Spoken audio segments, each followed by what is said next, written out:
Melonjaknya angka sebaran COVID-19 di kota Surabaya pasca libur Natal dan Tahun Baru membuat pemerintah kota Surabaya berupaya melakukan langkah strategis untuk segera menurunkan angka sebaran dengan mengoptimalkan sejumlah fungsi di jajarannya. Salah satunya dengan melakukan swab dan vaksinasi di sejumlah titik sebaran. Namun Pemkot Surabaya masih menunggu penyaluran vaksin COVID-19 yang diperkirakan mulai didistribusikan di awal Januari 2021.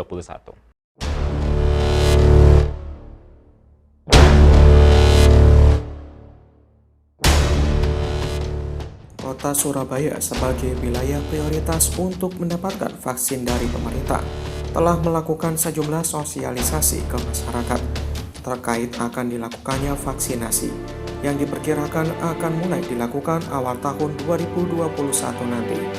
Bahkan PLT Wali Kota Surabaya, Wisnu Sakti Buwana memastikan dirinya siap divaksin lebih awal sehingga vaksinasi warga Surabaya bisa segera dilakukan. Untuk itu, PLT Wali Kota Surabaya siap sebagai orang pertama di Surabaya yang akan divaksin agar masyarakat Surabaya tidak ragu dan khawatir untuk divaksin. Kalau perkara vaksin kita nunggu instruksi dari pusat. Vaksinnya nanti turun di Surabaya berapa, harus bagaimana, nah kita masih menunggu. Karena kan perkiraan baru akhir Januari, mungkin baru awal tahun nanti kita ada instruksi dari pusat atau persiapan yang seperti apa. Prinsipnya dari Forkompinda juga kita komunikasikan semua siap lah. Nanti kita mungkin teman-teman jajaran Forkompinda yang akan duluan vaksin. Nanti bersama saya juga akan duluan. Pak Wisnu siap divaksin pertama kali? Siap lah. Biar masyarakat tidak takut ya kita harus beri contoh. Untuk anak-anak sekolah? Anak-anak sekolah baru nanti awal tahun setelah liburan ini kita rapatkan khusus. Tadi Dinas Pendidikan sudah saya kasih instruksi untuk memberikan laporan detail kesiapan untuk masalah tatap muka, dan juga dari Dinas Kesehatan kita juga kerjasama ID dan Persakmi untuk memantau perkembangan penambahan atau penanganan COVID nanti pasca liburan tahun baru seperti apa. Kalau memang memungkinkan kita coba akan buka dengan kapasitas yang minim dulu. Tapi kalau memang tidak memungkinkan ya tetap kita lakukan daring.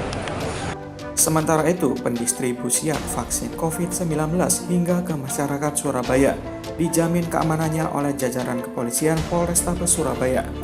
Guna menyiasati kerumunan, polisi bersama Dinas Kesehatan akan melakukan penjadwalan seperti mekanisme Pilkada 9 Desember yang lalu. Polisi akan berkoordinasi dengan Dinas Kesehatan Kota Surabaya untuk mengatur proses penjadwalan dari target atau sasaran penerima vaksin sesuai protokol kesehatan pada titik-titik vaskes di Surabaya. Kapolrestabes Surabaya, Kombes Pol Joni Edison Isir juga berpesan agar masyarakat turut serta ikut menyukseskan program vaksinasi nasional guna mempercepat penanggulangan virus COVID-19. 3 pilar akan berkolaborasi dari tahap sosialisasi, kemudian merumuskan rencana pengamanan dan distribusi, hingga pada pelaksanaan vaksin. Jadi titik kuncinya adalah bagaimana proses penjadwalan dari target atau sasaran yang akan dilakukan vaksin. Jadi mulai dari pendataan, kemudian proses screening, dan jadwal waktu kapan nanti masyarakat ini akan dilakukan vaksin ini, yang kemudian komunikasi, koordinasi sama kolaborasi dengan kawan-kawan dari Dinas Kesehatan Kota Surabaya yang tergabung dalam Satgas Penanggulangan COVID. Diharapkan rencana pelaksanaan vaksinasi di awal 2021 ini nantinya harus didukung oleh masyarakat untuk bersama ikut serta dalam pelaksanaannya, sehingga bisa mempercepat penanggulangan virus COVID-19, khususnya di kota Surabaya dan Jawa Timur pada umumnya. Pelaksanaan vaksinasi sesuai dengan petunjuk teknis dari Kementerian Kesehatan, yakni akan ada pemanggilan melalui SMS, di mana di dalam SMS tersebut akan ada petunjuk tempat di mana orang tersebut divaksin. Tim Liputan, Surabaya TV.